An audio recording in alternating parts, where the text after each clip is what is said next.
Somaliland dad Soomaaliyeed waaye siyaasadda aan kula dhaqmayna waxay ahayd siyaasad aan colaad lahayn dagaal lahayn faragelin iyo kala qaybin iyo kala wixii faquuqid aan lahayn oo aan rabnay in lagu leeshiyo laakiin xilli aad u adag hadda ku jiraan oo ayaga la sidooda ayaa doorashadii iyo wixii iyo wada aan soo marnay bariyay hadda u dambeeyay ayagana hadda ay marayaan insha Allah way ka imaan doonaan si nabad ah diyaaran u nahay inaan wada hadalka meesh ka bilaawno laakiin marka intiiba waa kala shaqeynay marka walaalayeen reer Somaliland annaga waxaan naga goonaay inaanan hadda aanan diplomatic masalka dawladda Soomaaliya ay leedahay legitimate ka inaanan ku barashar gareyn laakiin there are limits wax kasta oo gooni isu taaga promote gareynayo waa kasoo horjeednaa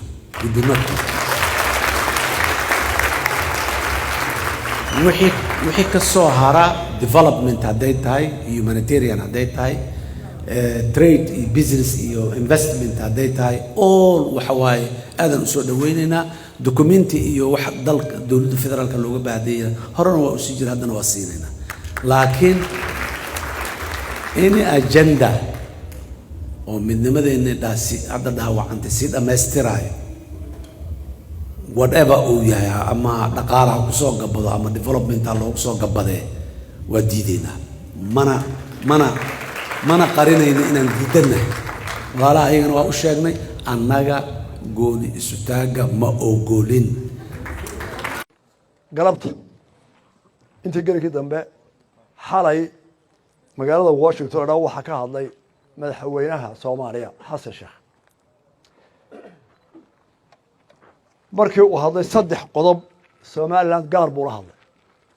Somaliland wuxuu yiri marka koobaad Somaliland waxaan u sheegay inaanaan ogolaan doonina Somaliland madax bannaan oo gooni isu taagta bareed waa dhageysan doontaa wuxuu yiri حتى إلا كوبي سجاشة كإرجع ورهلا إسرائيل بدنا لقى معرموية ما أقولين وهو كده قال قرينا وحكستو سود وين هي سومالي لاند هنا حر قتل جون استاكتو وانو كده قال ماينا أخبار ماينا كراجو حد كي إنجليزك يطلعان قرينا قايمين مايان وحكب بدن بينو ذاكنا وحكونا رقاد كاستحاد وانو أقوله وحلي حين نرشوا ذا أما لما الجرينا أما بايع مشترى أما دولة السيرة أنا قال الله يصوم مريو وأنا سنة حيوان سيرة سأي سجن ولا هذا وأنا قصدي نقطة أن قلب كوبات أرجع سومالات وقران ما يحرية ديد مدح بناني ديد يلا نقشة الجبنة دي وحن كلاه هرت la soo noqoshada Somaliland gobonnimadeeda iyo xornimadeeda iyo qarannimadeeda iyo madax bannaanideeda ahaa xorriyadda ay ka qaadatay Ingiriiska 26 Juun oo Afrika oo dhan ay kala sintay dal kasta oo jira iyo midowgii ay la midowday Somaliland Soomaaliyadii Talyaaniga Juulaay 1960 labaduba wuxuu ahaa go'aan ay u madax bannaan yihiin iyo tala ay soo gooyeen Somaliland shacabkoodu hadba madaxda joogtaan ay wakiil ka ahayd cidna labada go'aan ma khuseeyo oo wax kama bedeli karaan oo kuma dirqi karaan kama qaban karaan kuma riix karaan oo aan ahayn go'aanka Somaliland sidaa darteed idinkuna hor fadhiyo oo iniga weynaya inay joogtay bare qaranka Somaliland magaalada Burcaan caawa joogo oo intiina aad ka wada marxaati ahaydeen oo la isugu yimid wuxuu go'aansaday inuu ka baxo midowga uu ku khasaaray markii ay burburtay waxaanu ku heshiinay uu qaranimada gaar isula taago iyadoo la isu dhayahay taana Xasan Sheekh iyo xamar ni jooga iyo mid Islaanda jooga iyo mid meel kale jooga waxba laga weydiin maayo 30 sano qaran madax bannaan baynu ahay hadalka aad tiri cadaawada uu kordhinaya aqli xumana way tahay 30 sano kala maqlayne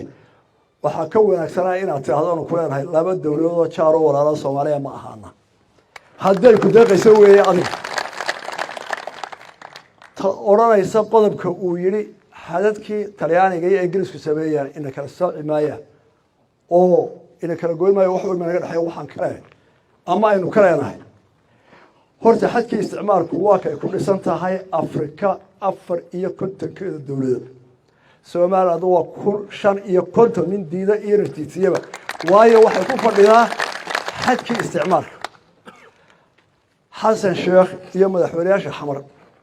waxay ka mid yihiin oo ay fadhiistaan shirka midowga Afrika xeerkeedu wuxuu ku dhisan yahay axdigeedu inay Afrika ku dhisnaato xuduudihii isticmaalka waa laba wajiilanimo iyo munaafaqnimo dadka aad u sheegayso inaad dhex fadhiisato oo ku dhaqanto xeerka midowga Afrika ee leh Afrika waxay ku dhaqmaysaa xeerarkii xadadkii isticmaalka tagay isla markaana aad leedahay Soomaaliya Somaliland ku kala raaci maayaan xadkii taariikhda Ingiriiska oo maxaa ka reebaya haddaad diidan tahay axdiga midowga Afrika deeskaga bax Afrika midowga Afrika waadu mid gaar samayso wax taaro ma doonayo xuduudihiisa Afrika laakiin Somaliland ma oran kartid kuma qaybsan karo waa sharci Afrika oo dhan buu yaalaa midowga Afrika ka mid yahay ku weydiin mayno xorriyaddeedu waxay ku soo Afrika ka dawladda Afrikaayiin ka shariyo kontraad baan nin diidinaan sitinida qodobka saddexaad wuxuu yiri waxaan ogolahay inay iska ceeshaan wixii horumarinaa siiyo inay haddii dhaqaalaha u baahan yihiin waanu saxeexayaa hadday horumar doonayaan waanu saxeexayaa ma doonayna inaan culays ku saarno muruqa iyaga siyaasadeed ee dawladnimo ta hore waxaan diyaar uma nihin inaan muruqayga ku isticmaalaa siyaasadda diblomaasiyadda xorriyadeed waxaan ka leeyahay haddaad muruq leedahay siyaasadeed xor tahay maxay ku ilaaliyaan nimanka Afrikaanka ah ee Afrika soo urursay ee lagu seeyo waxaan la yaabanahay inaad faanto tiraahdo Soomaaliland xornimada muruqayga ku isticmaali maayo adoo Burundi iyo Uganda ku ilaaliyaan cashuurtaadana ay shabaab ka qaada adiga daaraha iyo macaamiisha taa waanu ogolaanayaa wixii ay ku noolaanayaan iyo iska ceeshe waxaan ka leeyahay horta Soomaalidu hore uma mahmaday waxay tiri Soomaalidu waxay tiraahdaa gob xurma deeqda guna gasiin iyo goosqabati ma deeqa waxay la tahay Xasan Sheekh Soomaaliland deeqan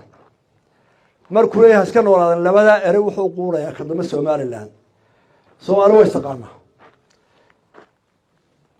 adiga shakhsiyan ku sheegaya Soomaaliland soo baro Soomaaliland waa gob xurma deeqda ee calooshu ma deeqda waxay galayaan iyo go'si gudi haddii xornimo iyo ixtiraam iyo qarannimo laga waayana nin wali wuxuu yahay in buu noqon waxaan ku soo koobaya habeenkii 26 Juun markii Hargeysa xafladii la joogay arinta waan ka hadlay wuu soo hambaliyay waxa loo dareemayay inuu si maaragtay nin af wanaagsan waa kan aad arko macaaneeye saaxiibo badan oo ku leeyahay Soomaaliland qaar baa mashtarkiisa ka socda iskuulo leeyahay in badan buu ku noolaa walaalayaal af macaan bareysay anigu habeenka waxaan idhi waar libaaxa ka qaylaya ka soociya iyo ka amsan badan waxa soo baxday Xasan Sheekh wuxuu la aamusaa inuu shalay ka sheegay Farjiria isagoo la hadlaya qurba joogii Soomaaliya waxaan ku talinayaa laba dawladood oo 30 sano kala madax banaan xoreen اعتراف إلى هاي ونوع اعتراف أنا واسع اعترافنا بني آدم نروح نوجا بهنا يربا صدق سنة نكلم مغنى لبي يصدق سنة صدق سنة شب إيه عراد إيه إلى الدنيا بتشوفني صدق سنة نكلم حرة هديك دقيق ويدي أنا وقرر ما يوحى كدقيق يك احترامية لكن الشعب كالصومالي وحلاه أنا وحلو هذا الصومال لندهي ولا ليا كلا قوسنا يقوم ما أنا لما دولة ولا لا إنه هذين واحترينه هذين إسكاشرينه لكن وها حسن كسويري مرها شعبي الصومالي لما سعودان سليه وحي وحقردي أنت سوى يدور يوحي عنك أولا لها أو سليه هاي برعاء أولا وأصلا الصومالي هي أنت وياشو بدنا وحي كدورانا ويتشوغان فقرأك وين كولا لها ما تشوف هذه أدوم هتسنتين wasalaamu calaykum waraxmat ullahi wabarakaatu